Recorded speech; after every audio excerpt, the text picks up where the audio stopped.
자, 그리스도인들이 고난을 받는 이유 중에 하나는 마지막 때에 사단이 역사하고 있기 때문에인데요.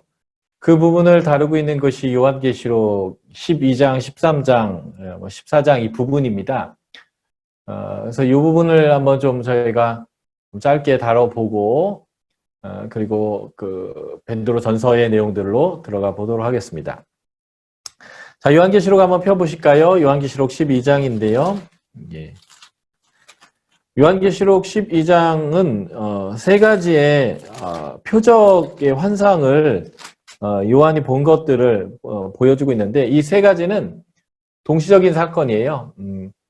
글로 표현하다 보니까 어떤 하나의 현상을 설명할 때 제가 이 PPT 넘길 때 쓰는 리모컨이거든요. 무슨 색일까요? 제 리모컨이? 흰색이라고 말씀하시겠죠? 이게 뒤집으면 여기 또 까만색이에요. 그러니까 사실은 이 리모컨을 제대로 보려면 이렇게 뒤도 보여드리고 앞도 보여드리고 이렇게도 이제 보여드려서 여기서 레이저도 나오거든요. 예. 이제 이렇게 입체적으로 보여줘야 되는 것처럼 이 본 환상 세 개는 하나를 보여주는 건데 이렇게도 보여주고 이렇게도 보여주고 이렇게도 보여주는 그런 내용입니다. 그래서 12장은 예수님의 탄생하고 예수님이 승천하는 얘기, 그리고 하늘에서 전쟁이 났는데 이것은 동시적 사건이에요. 예수님이 태어나자마자 사단이 어떻게 해하려고 했는데 이 용이요, 이 여자 옛 이스라엘을 얘기하거든요. 구약 이스라엘을 얘기하는데 이 이스라엘로부터 메시아가 나오죠. 그 메시아를 이 용이 잡아먹으려고 하는데 손도 대지 못하고 하늘로 예수님이 승천하십니다. 예수님이 승리죠. 그와 동시 사건이 뭐냐면 하늘에서 전쟁이 터지고 용이 그의 쫄개들과 함께 하늘에서 떨어지는 사건이 벌어집니다. 그래서 이 용이 화가 나서 이 여자를 해하려고 하는데 하나님이 용이 여자를 해하는 것을 허락하지 않아요. 그래서 아무것도 할 수 없자 이 용은 여자의 남은 자손들과 대결하려고 합니다. 그게 바로 기독교인들이에요. 그래서 이 기독교인들을 박해하고 고난을 주기 위해서 이 용, 사탄이 이제 두 마리의 짐승을 이제 올라오게 하는데 그게 13장에 나오는 내용입니다. 하나의 짐승은 바다에서 올라오게 되고요. 또 하나의 짐승은 땅에서 올라오게 되는데 13장 1에서 10절에서 말하는 바다에서 올라온 짐승은 제국을 뜻합니다. 국가 권력이요. 지금으로 말하면 중국의 공산당, 또 모슬렘 국가들, 이런 것들이 기독교를 박해하게 되는 하나의 이제 모습이 되는 거죠. 그래서 이 바다에서 올라오는 짐승의 특징을 봤더니 뿔이 10개예요. 뿔은 힘을 뜻하는데 요한계시록의 숫자는 상징인데요. 열은 많다는 뜻이에요. 그러니까 뿔이 10개라는 것은 힘이 세다는 것을 상징합니다. 힘이 세고요. 머리는 통치를 의미하는데 7이에요. 완전수죠. 그러니까 마치 자신이 세상에 주권을 가진 것처럼 가장하는 거예요. 내가 주인이다! 라는 거죠. 하나님이 아니라. 예. 그리고 그 뿔에 왕관을 썼습니다. 이것도 주권을 뜻하는데 10개, 많은 왕관을 썼어요. 그러니까 내가 세상의 주인이라는 거죠. 그리고 머리에 신성 모독하는, 하나님을 모독하는 이름이 써 있습니다. 이름의 의미는 두 가지인데요. 소속과 상징의 의미에서요. 그리고 정체성. 요한계시록에서는 이름은 이 두 가지 의미인데 상징적으로 하나님을 모독하는 이름이 써 있다면 소속이 사탄의 소속이다라는 것을 알 수 있겠죠. 그래서 뭐였더니 표범과 비슷하고 발은 곰의 발이고요. 입은 사자의 입을 가졌고 용이 자기에게 능력과 보좌와 그 권세를 주었다라고 이제 표현하는데요. 이것은 무엇과 의미되냐면 다니엘서 7장에 나오는 네 제국을 뜻하는 짐승들의 모습이에요. 사자, 곰, 표범, 그리고 흉측한 괴물이죠. 그런데 아까 머리가 7개라고 했는데 여기 머리통 하나, 둘, 셋, 넷, 다섯, 여섯, 일곱 개요. 예. 그러니까 지금 여기서 말하는 이 모양은 다니엘서에서 말했던 제국을 뜻합니다. 바벨론, 이게 이제 바벨론이죠. 바벨론, 페르시아, 헬라, 로마. 이 제국들을 뜻하는 건데, 그러니까 결국 이 바다에서 올라온 짐승은 국가 권력을 뜻한다라는 것이고요. 상하여 죽게 되었던 머리가 나왔어요. 마치 예수님이 죽으셨다 부활하신 모습을 패러디하는 거죠. 그래서 사람들을 놀랍게 하고요. 자기를 따르게 합니다. 마치 자신이 예수님인 것처럼 표현하는 거예요. 용, 사단에게 권세를 받아서 온 땅이 사단과 자신, 제국을 숭배하게 합니다. 이런 내용들이 요한계시록의 배경이 되는 황제 숭배의 내용들인데, 누가 이 짐승과 같으냐, 누가 이로 더불어 싸우리요, 아무도 나와 싸워서 대적할 수 없다, 알아서 꿇어라, 이렇게 이제 하면서 기독교인들이 예수를 믿지 못하게 하는 내용들인데, 이게 이제 지금 중국의 공산당이라든지 이러한 그 국가 권력이 이런 일을 하는 거죠. 이 짐승이 과장되고 신성 모독하는 말을 하게 되는데, 이게 42달 동안 하게 됩니다. 다니엘서에서는 한 때와 두 때와 반 때 이렇게 해서 3과 2분의 1, 한 때, 두 때, 그리고 이것의 반 때. 이게 이제 3과 2분의 1을 뜻하는 거예요. 이것을 한 해로 계산하면 3년 반이 되는데, 3년 반을 개월수로 계산하면 42개월이 됩니다. 한 달이 12개월이니까 3을 곱하면 36개월이고요. 반년은 6개월이니까 36 더하기 6은 42죠. 42개월. 이 42개월을 날수로 계산하면 42 곱하기 3인데 그러면 1260일이 됩니다. 1260일이 되는데 요게 요한계시록에서는 같은 의미예요. 한때, 부때, 반때, 42개월, 1260일. 이것은 한정된 기간 동안이라는 상징적인 의미가 되는데, 이 기간 동안 이 짐승이 뭘 하냐면요, 하나님을 향해서 비방을 하는데요. 그 하나님을 향해서 비방하는 방법이 그의 이름과 그의 장막, 곧 하늘에 사는 자들을 비방하는 거예요. 이 하늘에 사는 자가 바로 그리스도인들입니다. 그리스도인. 하나님을 비방할 때 그리스도인을 비방해요. 그래서 세상은 기독교를 개독교라고 부르고 싶어 할 거예요. 그리고 몸만 이유만 되면 쟤네는 이상한 애들이야, 잘못된 애들이야, 쟤네는 너무 독선적이야, 자기네 예수만 믿지 예수 아니면 구원이 없다라고 얘기해. 쟤들은 왜 전염병이 돌고 있는데 예배를 모여, 수많은 얘기를 할 거예요.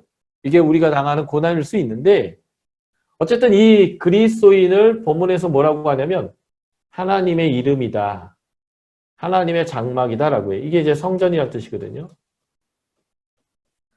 그리스도인은 하나님과 동일시되고 하나님의 성전이어서 그들이 이 짐승으로부터 고난을 당한다는 거예요. 근데 이들을 뭐라고 표현하면 하늘에 사는 자라고 표현해요. 이 땅에 사는데 왜 하늘에 사는 자라고 표현할까요? 베드로전서 1장에 표현하면 확실한 구원을 받은 사람들이기 때문에 그들은 이미 하늘에 거하는 자다, 이렇게 표현하는 겁니다. 그래서 이 제국에 의해서 고난을 당하고요. 또 하나는 요한계시록 13장 11절 13절을 보면 바로 여기 땅에서 올라오는 짐승, 요 땅에서 올라오는 짐승이 있는데 이 짐승이 바로 이 거짓 선지자들이에요. 거짓을 가르치는 사람들인데, 요 거짓을 가르치는 사람들을 베드로 후서에서 우리가 이제 배우게 될 겁니다. 베드로 후서의 중심 주제는 거짓 가르침이거든요. 베드로 전서에서는 고난의 문제를 다루고 있고요. 그래서 이제 이 13장, 요한계시록 13장인데 13절을 보면 거짓 선지자들이 땅에서부터 올라오는데 그 짐승의 특징은요, 어린 양같이 두 뿔이 있고 용처럼 말합니다. 어린 양 같다라는 거예요. 예수 그리스도를 패러디하는 것인데 그러나 양 같지만 실제로는 용, 늑대예요. 그 사람들을 미혹하는 존재고요. 처음 나온 짐승, 제국이죠. 제국으로부터 권세를 행하게 되는데 다시 말해서 중국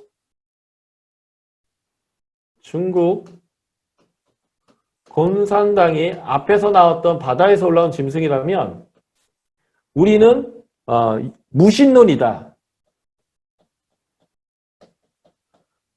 공산당은 종교를 갖지 않는다라고 하는 이러한 사상이 지금 이 짐승이라고도 연결될 수 있어요. 사우디아라비아나 이란 같은 경우 이란의 정부가 바로 이 앞에서 나온 바다에서 올라온 짐승이라면 이맘들이요. 모슬렘의 목사 같은 사람들이죠. 교사들. 이런 사람들이 지금 이 땅에서 올라온 짐승들인 거예요. 요게 이렇게 세트로 묶여가지고 기독교인들을 박해한다고요. 처음 우리나라에 기독교가 들어올 때는 조선의 말기에 대원군이나 뭐 이런 정부가 기독교가 서양 문물이다라고 해서 박해했었잖아요.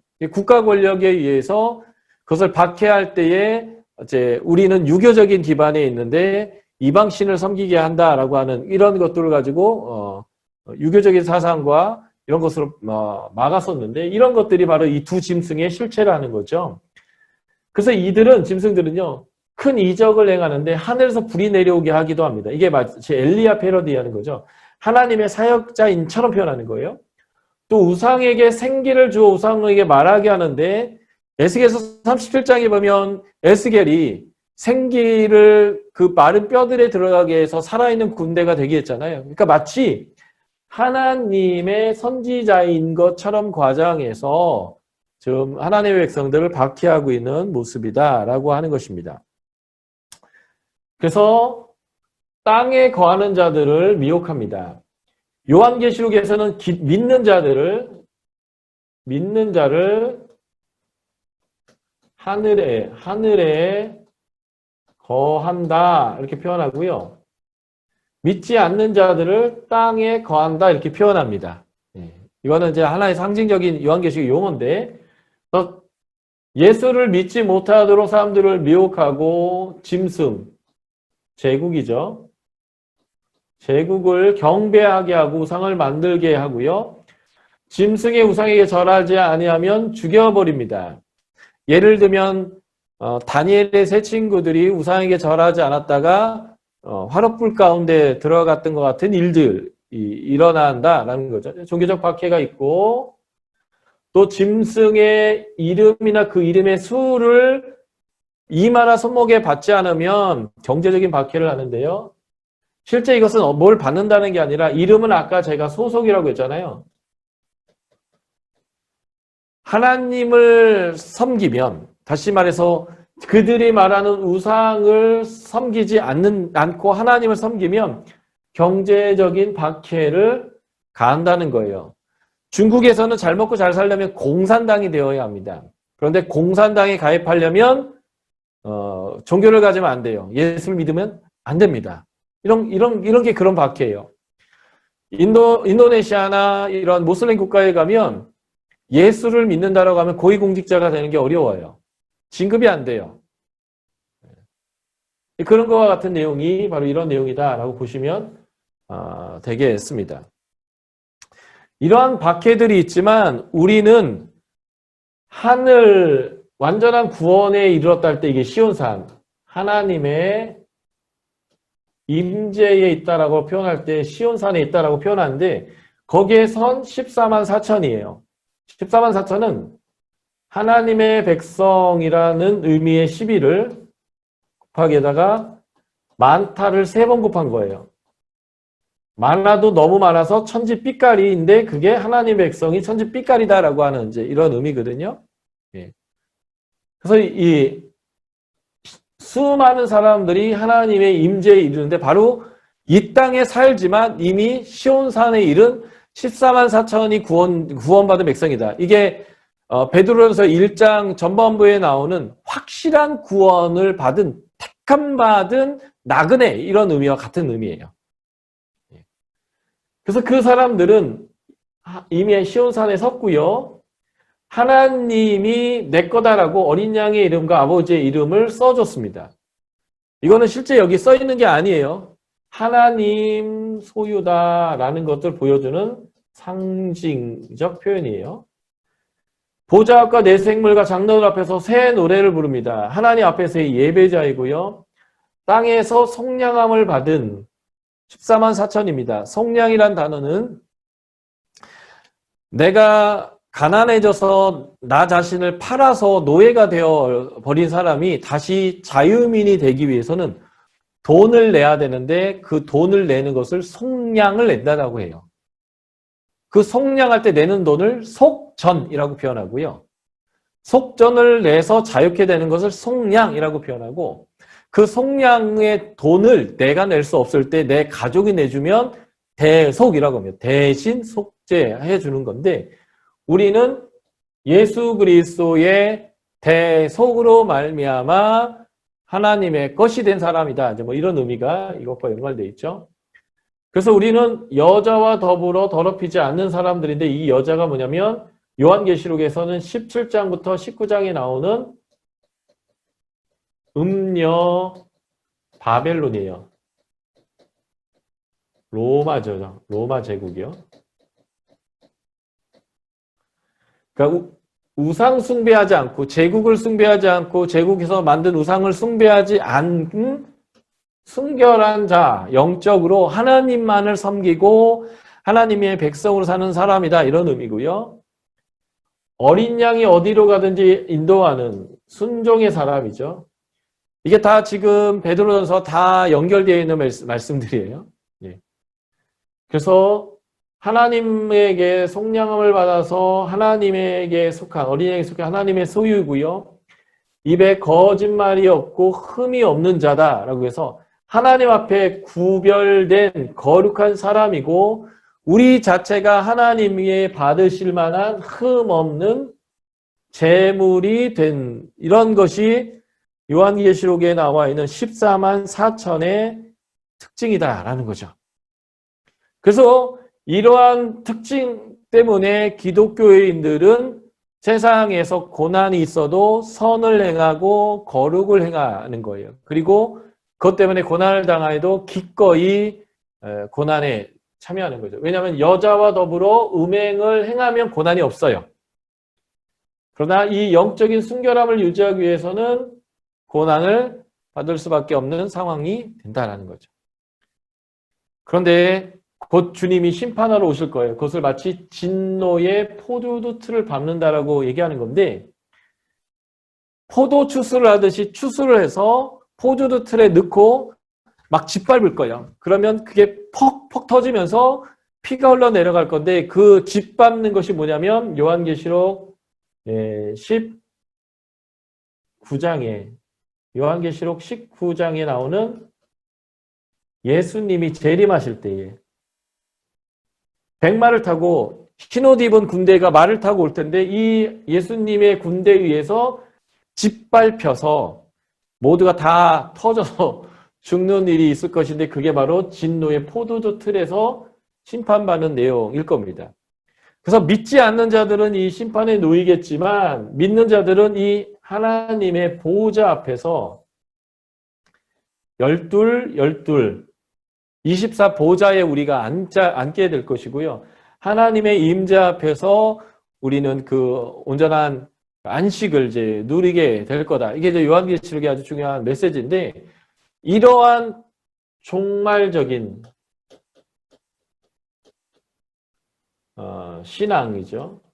이 종말적 신앙을 기반으로 지금 고난을 당하는 나그네이겠지만 선행과 거룩함으로 하늘에 이르는 14만 4천의 모습을 가져야 된다. 이런 이제 메시지가 주어진 게 바로 요한계시록의 메시지인데 그게 그대로 베드로전서에 갖다 넣어도 똑같은 말이 된다라고 하는 것입니다. 다 적지 못하시겠지만 PPT 곧 갈 거니까요. 예, 너무 개의치 마시고 이제 본문으로 가겠습니다. 자, 전반부가 정체성이라고 말씀드렸어요. 정체성은 두 개인데 하나는 산소망이 있는 확실한 구원을 받은 정체성과 그 나그네의 부르심인데 그것은 성전과 제사장으로 부르심이다 라고 하는 부분이 전반부였는데요. 자, 세그 1부터 한번 우리가 살펴보도록 하겠습니다. 자, 1장 2장이 산소망이 있는 구원받은 애 나그네이고요. 자, 1장 1절부터 16절이 확실한 구원을 받은 택함받은 나그네. 그래서 고난이라고 하는 고난 중에서도 산소망이 있다라는 것. 정체성에 대한 이야기다라고 보시면 되겠고요. 자, 택함받은 나그네의 현 상황이 무엇인지를 보여주는 구절이 베드로전서 1장 6절 7절인데 같이 한번 읽어볼까요? 현 상황입니다. 베드로전서 1장 6절 7절 같이 읽겠습니다. 시작. 그러므로 너희가 이제 여러 가지 시험으로 말미암아 잠깐 근심하게 되지 않을 수 없으나 오히려 크게 기뻐하는도다. 너희의 믿음의 확실함은, 저는 이 확실함을 시련이라고 바꿨으면 좋겠다고 했죠. 불로 연단하여도 없어질 금보다 더 귀하여 예수 그리스도께서 나타나실 때에 칭찬과 영광과 존귀를 얻게 할 것이니라 라고 해서 지금 여기에 원독자의 아주 중요한 현 상황은 무엇일까요? 예, 여러 가지 시험이 있어요. 그것 때문에 잠깐의 근심이 있고요. 예, 믿음의 시련. 이 부분을 확실함이라고 본문은 써있지만 저는 시련으로 번역하는 게 좋겠다 말씀드렸죠. 이 믿음의 시련은 우리를 잘 담금질해서 하나님 앞에서 순전한 금처럼 하나님 앞에서 우리가 나아가게 한다. 이게 지금 원독자들이 겪고 있는 현 상황이고요. 그래서 그리스도인들의 현 상황에 대해서 너희는 이런 존재야 라고 이제 말하는 내용이 있는데요. 그게 뭘까요? 1장 1절과 17절, 2장 1절에 나오지만 1절의 내용에 봤더니 너희는 나그네다. 네. 나그네란 말은 표현하면 이미 너희는 고난하고 무관할 수 없는 사람들이야. 나그네 인생 자체가 피곤해. 하면서 그렇지만 너희는 하나님이 미리 아신 자다. 하나님이 아는 자들이고 성령으로 거룩하게 된 자이고 예수께 순종하는 자이고 예수의 핏부림을 받은 자들이고 이게 이제 속량과 연관된다죠. 속량. 그리고 택하심을 입은 자들이고요. 거듭난 자고 소망이 있는 자들이다. 이렇게 얘기하는 거죠. 예. 너희의 정체성이 이러하기에 너희의 고난이 있어도 문제가 되지 않는다는 거예요. 자, 정체성을 더 보도록 하겠습니다. 9번째, 여기서 말하는 정체성이 뭐예요? 하늘에 간직한, 하늘. 이 땅이 아니고요. 우리는 하늘에 간직한 썩지 않고 더럽지도 않고 쇠하지 않는 상속이 있는 사람들입니다. 하늘에 유업이 있는 사람들이에요. 우리 나그네다라는 의미가 이것과 연관되어 있는 거죠. 이 땅에서 소망을 두고 있는 사람들이 아니라 하늘의 유업을 두고 소망을 두고 있는 사람들이에요. 그리고 이 땅에서도 5절 봤더니 믿음을 통해서 하나님의 능력으로 보호를 받고 있습니다. 예. 5절 봤더니 말세에 나타나고 예비된 구원을 이미 얻은 자예요. 7절 봤더니 믿음의 신을 통해서 예수의 재림 때에 칭찬과 영광과 존귀를 얻을 자입니다. 예. 자, 8절 봤더니 예수를 보지 못하고 사랑하고 있고 보지 못하나 믿고 영광스러운 즐거움으로 기뻐하는 자고요. 9절 영혼의 구원을 받을 자이죠. 이 14가지의 정체성이 1절부터 자 보십시오. 1절부터 9절까지 이 14가지의 정체성이 우리에게 주어져 있단 말이죠. 이걸 뭐라고 얘기해요? 확실한 구원을 받았다 이렇게 표현하는 거예요. 확실한 구원에 있다. 이 짧은 9절 안에 19절 안에 너희가 얼마나 확실하게 하나님 택했어. 하나님 너 알아. 성령으로 거룩하게 됐어. 예수의 피가 뿌려졌어. 하나님이 택했어. 너는 거듭났어. 소망이 있어. 그래서 너희의 그 유업은 하늘에 있어. 이 땅에서 하나님이 너를 지금 보호하고 있다고. 그래서 주님이 오시는 날 칭찬과 영광과 존귀를 얻을 거고 너희의 영혼은 확실한 구원에 있다. 그러니 지금 잠깐의 어려움과 시련이 문제가 되겠냐. 좀 이렇게 말하고 있는 거죠. 그렇다면 이러한 정체성을 무엇이 가져다 준 것일까요? 3절을 봤더니요. 우리 주 예수 그리스도의 아버지 하나님을 찬송하리로다. 그 마신 긍휼대로. 이런 정체성이 우리가 뭘 잘해서가 아니라 하나님의 많은 긍휼로 우리에게 이게 주어진 거고요. 그 많은 긍휼로 인해서 어떤 일이 벌어졌냐면 예수께서 우리 가운데 죽게 되고 그분이 부활하시는 이러한 사건 자체가 하나님의 긍휼의 사건으로 우리에게 주어진 거라는 거예요. 그래서 이 예수님의 십자가의 사건과 부활의 사건이 우리의 아까 그 확실한 정체성 14가지를 우리에게 주었다라는 거죠.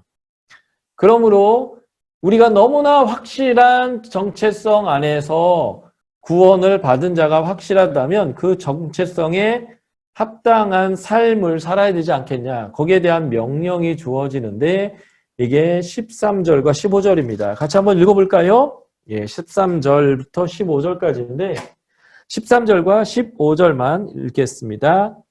시작. 그러므로 너희의 마음의 허리를 동이고 근신하여 예수 그리스도께서 나타나실 때에 너희에게 가져다 주실 은혜를 온전히 바랄지어다. 15절. 오직 너희를 부르신 거룩한 이처럼 너희도 모든 행실에 거룩한 자가 되라. 주님이 나타나실 종말에 대한 그 종말론적인 사고 안에서 지금은 마음의 허리를 동이고 근신해야 한다는 거예요. 그리고 하나님의 은혜를 온전히 바라야 합니다. 그러니까 지금 우리가 이 땅의 고난을 이길 수 있는 방법 중에 첫 번째가 뭐네요? 은혜를 바라는 것입니다. 구원도 은혜로 받은 거고요. 이 정체성에 합당한 삶도 은혜에 근거한 삶입니다. 은혜에 근거한 삶.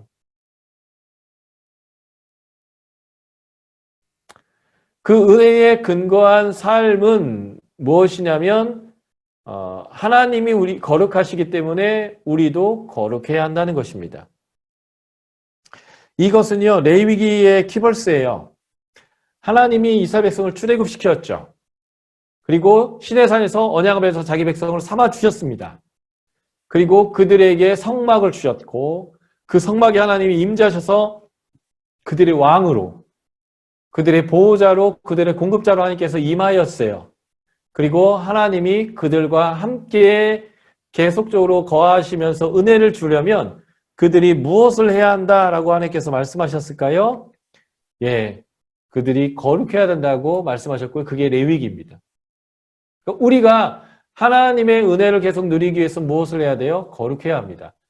그래서 이 메시지가 이거죠. 레위기 11장 45절, 19장 2절, 20장 7에서 8절, 20장 26절. 이게 뭐예요? 내가 거룩하니 너희도 거룩할지니라. 그래서 이것이 후반부의 정체성에 합당한 삶의 부분에 또 강조되는 거예요. 거룩하게 살려면 산다는 것은 이런 거다.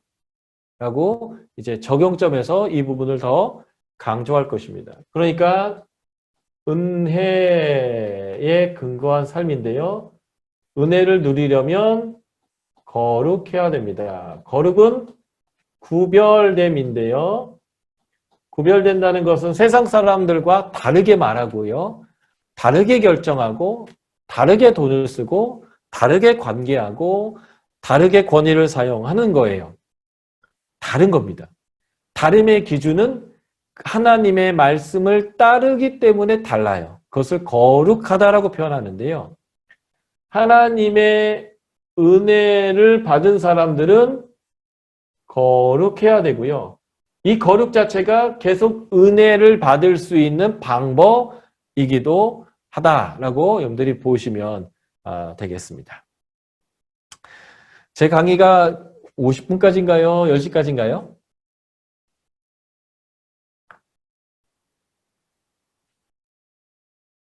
누군가 답변해 주시겠죠? 50분. 네, 50분까지. 네. 자, 두 번째 색으로 한번 가보도록 하겠습니다. 자, 정체성에 대할 때 택함 받은 나그네의 부르심이죠. 그 부르심은 뭐냐면 성전이고 제사장의 삶입니다. 자, 아까 레위기를 제가 말씀드렸어요. 레위기. 이 레위기의 전제는 출애굽기에서 하나님이 무엇을 줬냐면 성전과 제사장 제도를 주셨습니다. 그래서 성전이 완성됐을 때 레위기에서 뭘 했냐면 제사장 위임을 했고요. 제사장을 세웠다는 거죠. 그리고 성전에서 실제 제사를 드렸습니다. 그러면서 하나님과의 친밀함을 살게 했는데 바로 우리가 그 확실한 구원을 받은 자라면 성전에서 제사장의 역할을 하는 삶을 살아야 한다라는 거예요. 아까도 말씀드렸지만 이 성전과 제사장의 삶은요.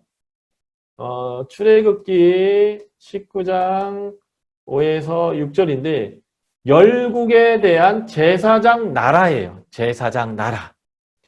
그래서 모든 나라, 모든 민족이 하나님에게 올 수 있도록 하는 역할을 하는 것이 이스라엘 민족인데 신약의 우리 이방인들이 바로 그 성전에서 일하는 성전 자체이기도 하고 제사장으로서의 역할을 하는 거예요. 그래서 레위기에서 말하는 거룩의 삶은 세상이 하나님에게로 나아올 수 있도록 하는 그러한 사명의 삶이 되겠다. 그래서 그러한 성전과 제사장의 삶을 살아라. 그래서 그리스도의 아름다운 덕을 선포하는 삶을 살아야 된다라고 하는 메시지가 이 두 번째의 메시지가 되겠습니다. 자, 보실까요? 그래서 택함받은 나그네의 부르심은 왕과 제사장의 삶인데 이 본문에서 얘기하는 우리의 정체성은 이것입니다. 우리는 외모로 보지 않는, 다시 말해서 유대의 입만 하나님 백성이다라고 말하지 않는, 그래서 모든 사람을 하나님 백성으로 삼으시는데 행위대로 판단하시는 분이세요. 그러니까 하나님을 따르고 있다면 그 따르는 사람이 하나님 백성인 거죠. 인종적으로 유대인이 아니어도 말이죠. 그를 아버지라고 부르는 자들이고요. 예수의 보배로운 피로 대속된 자들이고 대신 값을 치렀고요. 믿음과 소망을 하나님께 뒀고요. 이 땅에 소망을 두면 나그네가 아니죠. 나그네는 하나님께 소망을 두고 하늘에 소망을 둔 사람들이죠. 진리에 순종하고 영혼이 깨끗하게 된 자들이고요. 그래서 진리에 순종한다는 것의 핵심이 뭐냐면 거짓없이 형제를 사랑할 수 있는 것입니다. 요한복음에서 이렇게 하죠. 새 계명을 너에게 주노니 서로 사랑해라. 예, 거짓없이 형제를 사랑하는 자고요. 말씀으로 23절 말씀으로 거듭난 자고요. 가려진 것 같은데 2장 3절에 보면 주의 인자하심을 맛본 사람들입니다. 예.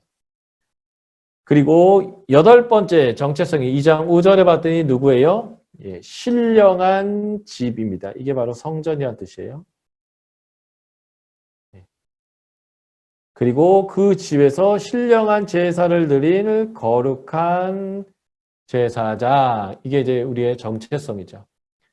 그러니까 이 앞부분까지의 내용들은 1장 전반부의 세계에서 말한 그 확실한 구원에 대한 내용을 다시 얘기하는 건데 그거로부터 온 명확한 전체성이 이 8번부터 10번까지예요. 이게 이제 사명과 연관되는 거예요. 사명. 선량한 집이고 거룩한 제사장이고 택하신 족속이고 왕 같은 제사장이고 거룩한 나라고 그의 소유된 백성입니다. 여기서 왕 같은 제사장이라고 할 때 영어는 로얄 프리스트후드 해가지고요. 예, 왕가의 제사장이에요. 그러니까 이제 왕 같은이라고 하는 것은 조금 오역이다라는 것이고요. 모든 영어 성경과 개역 개정을 뺀 모든 한글 성경들은 왕과 같은 제사장으로 표현되어 있지 않고요. 왕의 제사장, 왕가의 제사장. 그러니까 하나님이 왕인데 그 하나님이 왕이신 나라의 제사장 이런 식의 의미로 다 번역이 됐어요. 이거 중요하게 생각하셔야 되고요. 그래서 하나님의 백성이고 긍휼을 얻은 자입니다. 그 전에는 루하마, 로암미 긍휼이 없었고 하나님의 백성이 아니었는데 이제는 긍휼을 얻고 하나님의 백성이 됐습니다. 그런데 현재로는 나그네와 행인으로 살고 있는 자들이다라는 거죠. 예, 이게 이제 우리의 정체성이고요. 그래서 이 정체성에 합당한 삶을 살아야 된다라는 것이 이제 후반부의 2장 13절부터의 내용들인데 오늘 강의는 여기서 제가 마칠 거고요. 내일은 성전에 대한 얘기를 좀 간단히 좀 살펴보고요. 하나님의 성전의 역사에서 지금 이 부분이죠. 우리가 성전이 되었다라고 하는 거, 이 부분이요. 우리가 성전이 됐는데 이 성전을 이해하려면 성막, 솔로몬 성전, 그리고 예수 그리스도께서 성전이 되는 이 성전의 역사를 이해해야 되기 때문에 내일 성전 얘기를 좀 더 하고 이야기를 진행할 건데 얘기가 기니까요. 오늘 여기서 멈추려고 합니다. 네, 오늘 저희가 배운 것은 베드로전서의 전반부, 우리의 고난 가운데 있지만 우리가 누구인가라고 하는 명확한 정체성을 알아야 어떻게 살 것인가라는 것을 배우게 되는 건데 그 우리는 누구인가라는 부분을 오늘 우리가 살펴봤습니다.